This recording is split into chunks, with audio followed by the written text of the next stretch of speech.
From Hollywood, John Morrell and Company, makers of three-flavor Red Heart, America's favorite dog food, present Metro-Goldwyn-Mayer's lovable motion picture star, Lassie.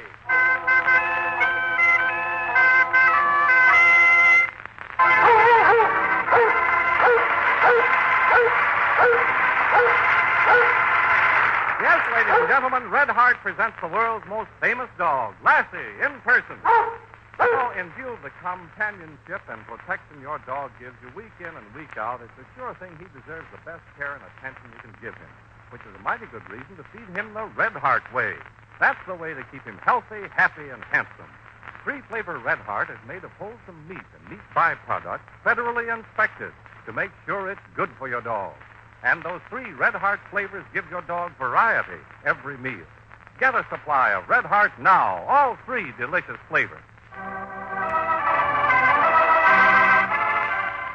And now to introduce our story, followed by the presentation of a special award to Lassie, here is Lassie's owner and trainer, Rudd Weatherwax.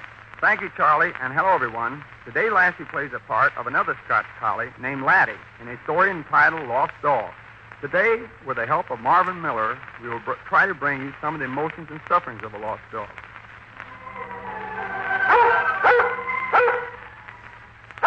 It had been a wonderful vacation, this 2 weeks in the lonely cabin in the high Sierras. But like all good things, the vacation ended. The luggage was packed and Laddie was called from his deeper investigation of a rock lizard scurrying about in the sun. The carrier was fitted into the rear compartment of the car, and Laddie jumped in to lie on the soft rug placed there for him. And then as the car pulled away, a jackrabbit chose to bound along behind. Laddie, quickly conditioned to his new life, forgot the command that made him jump into the carrier, saw only the disappearing jackrabbit, and leaped out in pursuit.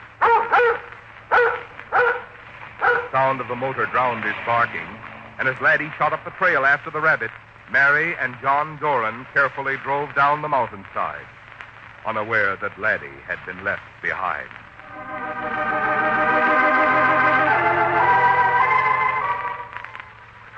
It was late in the afternoon when Laddie returned to the cabin. When no one answered from the deserted cabin, he whined and scratched on the door. Then, slowly, through the vague thought processes of a dog's mind, we dare not call it thinking, came the memory of a car fading slowly down the trail.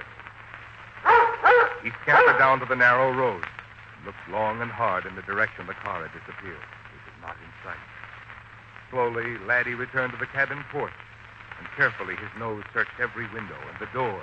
The old chairs left standing were investigated, and finally the rough-hewn table at the end of the porch. And there he found the scent of his beloved mistress.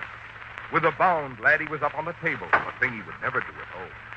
There it was, one of an old pair of gardening gloves, tattered and torn, its mate lost somewhere along the vacation route. A worthless thing, unthinkingly tossed aside by his mistress as useless. But suddenly the old glove was to Laddie the only connecting link to everything he loved, to everything which, except for his wayward 2 weeks in the woods, made up his happy life. Tenderly he picked up the glove, and on quick-moving legs he faded down the trail in the gathering dusk in the direction the car had gone. His mistress would need that glove, and he was determined to take it home.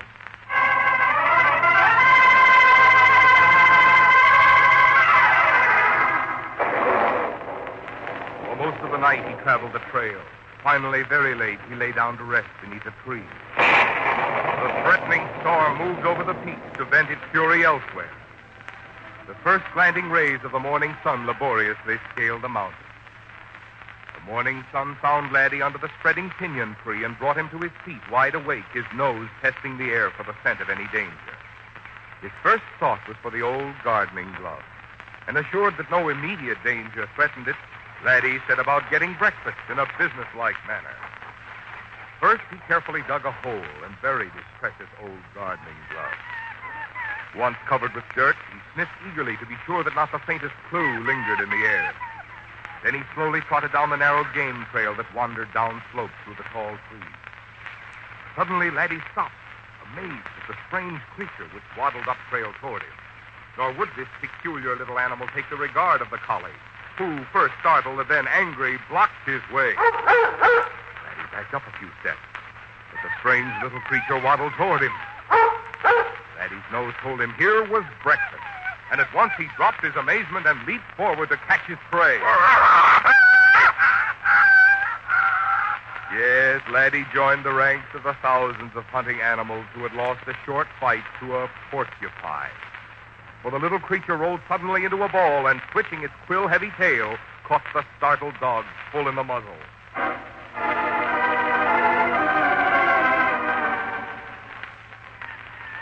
For 3 days, he did no more than lie beside a cold mountain stream, plunging his head into the water when the fever that raged through his body became unbearable. It was there that a forest ranger patrolling his area found him. Tangled with a porky, trying to find something to eat, huh? Well, I reckon we can cut out that quill right enough, and maybe we'll take you back to the ranger station. I see somebody's looking for you. Quickly, the practiced hand sterilized a razor-sharp hunting knife in flames. Though the pain was considerable, Laddie was patient. Yet hardly was the quill removed when Laddie, his weakness forgotten, was up and away. His mind held only one thought: the tattered and torn old gardening glove of his beloved mistress, buried in the soft earth under the pinyon tree.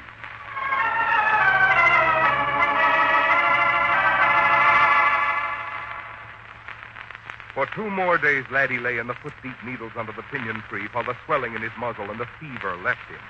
The precious old gardening glove lay between his paws. On the morning of the 3rd day, his 7th without food, Laddie raised his head, for instinct told him that he must have food or death would overtake him.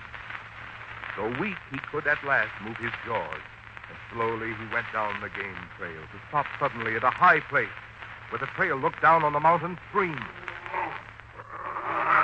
Laddie crouched and growled at the big brown bear motionless on the stream bank below, one heavy foreleg dangling in the water. The dog watched. The powerful arms swept swiftly out of the stream, and another threshing, wriggling fish landed on a small pile already lying in the grass.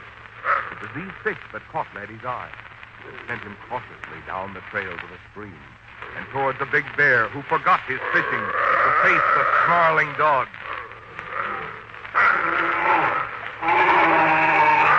Strangely enough, the bear, gorged on berries, roots, and fish, did what a well-fed bear will sometimes do. It turned and ambled off into the woods. For where there was a dog, there might be a man.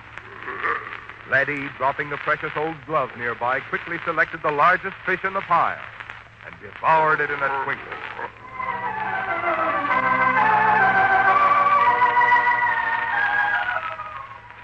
For days, Laddie traveled, his speed increasing as his strength returned. Occasionally, a rabbit died in the quick snap of his jaws. Some days, no food at all came to him. Then one night, tired beyond all further endurance, Laddie came out onto a jutting prominence to see far below him the twinkling lights of a city, his lady's city, his garden city.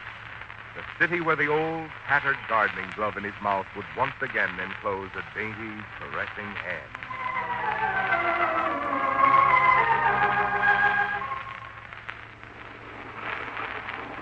Laddie was less than a mile from his longed-for garden and his beloved mistress when a small wire-enclosed truck drew up at the curb and the big hoop net was taken down. Jim Malone was a compassionate man, and when he finally cornered the tired dog in front of a large billboard, he tried to reassure him. Now, take it easy, pup. Old Jim won't hurt you. Easy there, fella. Oh, son, you really need some attention. Now, easy with the net. Easy. Easy.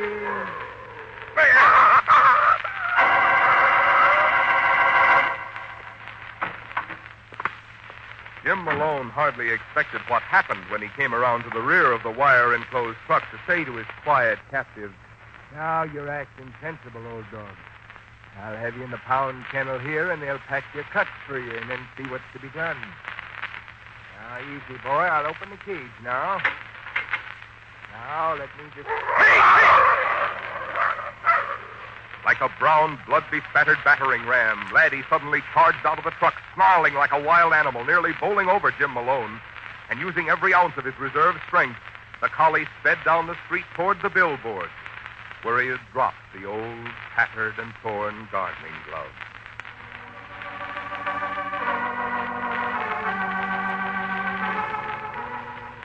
That night, Long after darkness fell, Mary and John Doran sat before their fireplace reading when a shadow came slowly up the front walk.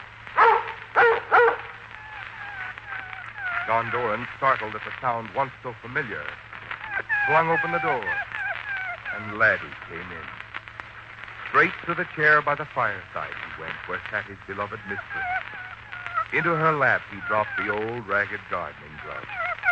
And then he sank exhausted to the hearthrug. For the first time in his life, Laddie failed to notice the gentle hand on his head. But no matter. Laddie was home.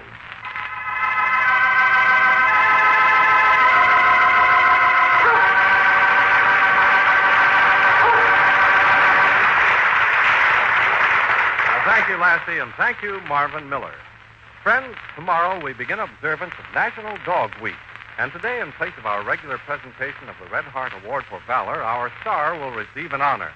Yes, Captain Canor, president of the National Dog Record Bureau and Los Angeles chairman of the National Dog Week, is here to make Lassie honorary canine chairman of National Dog Week. But first, a word from our star. Say, Lassie, you have the best of personal reasons to take an interest in observing this occasion, right? Yeah, sure thing. Lassie's always in favor of a special consideration for dogs. Not only this week, but 52 weeks a year. How about that, Lassie? You know, one of the sanest ways you can show your dog how much you think of him is to see to it that he enjoys the food he eats, and that it's food that's good for him. A short way of saying the same thing is Red Heart, free flavor Red Heart. And here's why. Your dog is sure to like Red Heart because it's made of wholesome meat and meat byproducts. Because it also contains other nourishing ingredients properly balanced to give him all the necessary food elements, Red Heart keeps your dog in top-notch condition. And because Red Heart comes in 3 flavors all dogs like, beef, fish, and cheese, those flavors give him taste variety when fed in rotation. All 3 contain exactly the same basic ingredients. All 3 are good and good for your dog. It's Lassie's favorite food. So feed the Red Heart way, starting now. And now, friends, may I present Captain Canor, president of the National Dog Record Bureau and Los Angeles chairman of National Dog Week. Captain Canor. And, Captain Canor, may I present to you the star of our show, Lassie. How do you do, Lassie? Well, now that our introductions are over, Captain Canor, will you tell us something about National Dog Week? Well, Mr. Lyon, with approximately 20 million dogs in the United States and almost as many dog owners, there is much to be done in teaching proper appreciation for and the care of man's best friend. That is the job to which the National Dog Week organization has been dedicated since it was founded in 1928. Well, that's very interesting, Captain Canor. And what are the specific objectives of National Dog Week?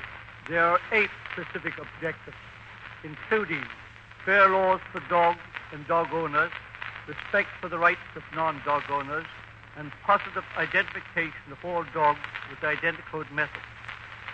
And because the Lassie program has done so much to promote the objectives week after week, it is my pleasure today to appoint Lassie honorary National Canine Chairman of National Dog Week.